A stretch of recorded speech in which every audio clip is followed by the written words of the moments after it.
Today we're going to take a look at something that's cute, sounds delicious, and makes me want to scoop out my brain and burn it to a crisp on the ground. That's right, Tate Wu once again lulled me into a false sense of security like they did with Cat Sudoku, where they tricked me into doing math and enjoying it.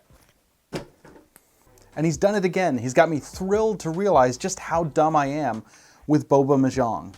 Boba Mahjong is an adorable little game for 2 players, and 2 players only. You play in rounds to make matches out of your cards. The cards consist of 4 numbered suits that run 0 through 8 and 1 topping suit. On your turn, you draw cards and make sets of 3, either 3 of a kind, flush, or run. Topping cards can be earned by making 3 of a kind, and zeros are wild for numeric matches. When you keep 1 card, you discard the rest to face up piles in the center, which can be claimed by your opponent or yourself on later turns. Once a player has created at least 5 sets, the opponent takes a final turn, and then round scoring begins and the brain burning becomes evident. Using up to 6 cards kept from the sets you made during the round, you score in 4 different types of categories.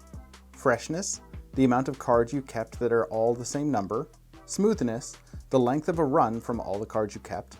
Presentation, either the amount of cards that are all the same color or points based on the variety of colors you have. And complexity, points for the number of topping cards you kept. For every 5 points rounded down, you earn a scoring token. You repeat rounds until one player earns 6 scoring tokens and wins the game. So with that brief explanation, it should become apparent why Boba Mahjong is such a brain-burning game.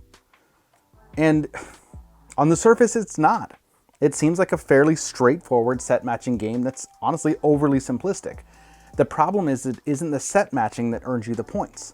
What earns you the points is keeping specific aspects of the set. I mean, you could quickly get 5 sets, but if you don't have the correct cards to get good scoring at the end of the round, you're not going to do well. So the longer a round goes on, the more chance you have to get a better end round score. But also the longer it goes on, the more chances your opponent has of getting a better end game score. So the game isn't about the sets.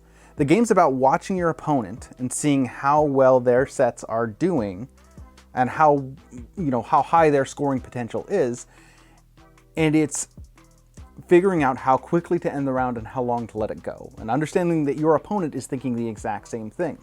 And it's incredibly easy to get lost in the weeds and just focus on making matches and losing the game in the process. And that's what's so delicious about Boba Mahjong, is it's a super simple game on the surface with strategic depth that doesn't make a lot of sense for the type of game it is, but it works so well. This fits in that sweet spot of game that I love, where it's incredibly simple to understand and teach and play, but the strategic depth and the puzzling nature is there. I mean, we're talking Cat Sudoku, we're talking Set, we're talking Cristallo, all games that I really enjoy. The gameplay's really clever with the way that you have to time everything out, but the scoring mechanism is what really makes it shine for me.